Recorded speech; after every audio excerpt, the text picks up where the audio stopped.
Walang bagyo pero lubog sa baha ang ilang lalawigan sa bansa dahil sa shear line o pagsasalubong ng hanging amihan at hangin mula sa Pasipiko. 3 patay mula sa magkakaibang lugar, kabilang ang isang ginang na nadaganan ng pader. Saksi, si Mariz Umali.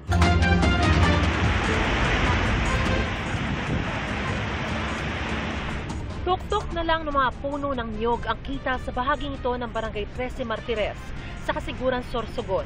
Lampas tao raw ang tubig, kaya lubog ang ilang bahay. Sa Albay, sinuong ng mga rescuer ang rumaragasang ilog para masagip ang mga natrap na residente. Sa Del Gallego, Camarines Sur, 5 barangay ang na-isolate dahil sa lumubog na spillway. Hinihintay pa ng lokal na pamahalaan ng Del Gallego na bumaba ang tubig sa binahang spillway para makapaghatid ng tulong. Hihiling daw sila ng karagdagang food packs. Sa Kabusaw, 2 senior citizen ang hinahanap matapos silang matangay ng ilog habang sakay ng e-bike.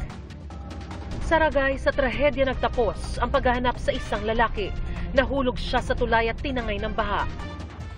Landslide naman ang kumitil sa isang lalaki sa Labo, Camarines Norte. Natabunan ng lupa ang kanilang bahay. Sugatan ang kanyang asawa. Halos 50 naman ang natrap sa kanilang mga bahay dahil sa baha sa Vinzons. Inikot ng BFP ang mga bahay para masagip ang mga residente.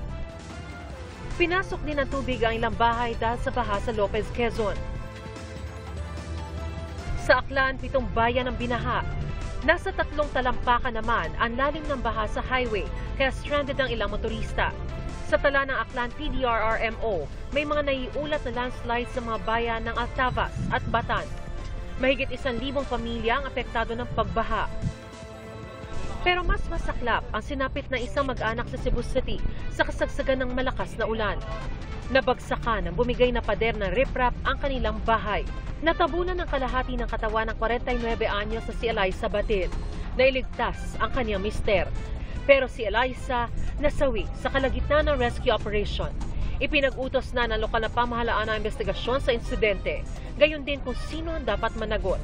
Ang mga pag-ulan na yan ay dulot ng shear line o ang pagsasalubong ng mga hangin. Paliwanag ng Pag-asa. Yung shear line po ay ang pagsasalubong po ng amihan at hangin po nang gagaling sa silangan o galing sa Pacific po. So, dahil po magkaiba yung temperature ng dalawa, so nagkaroon po ng pamumuo yung evaporation and then eventually po formation po ng clouds. Yun po yung tinatawag po natin shear line. Yun po yung nagpaulan dito po sa Bicol Region and Eastern Visayas. Para sa GMA Integrated News, Mariz Umali ang inyong saksi. Mga kapuso, maging una sa saksi.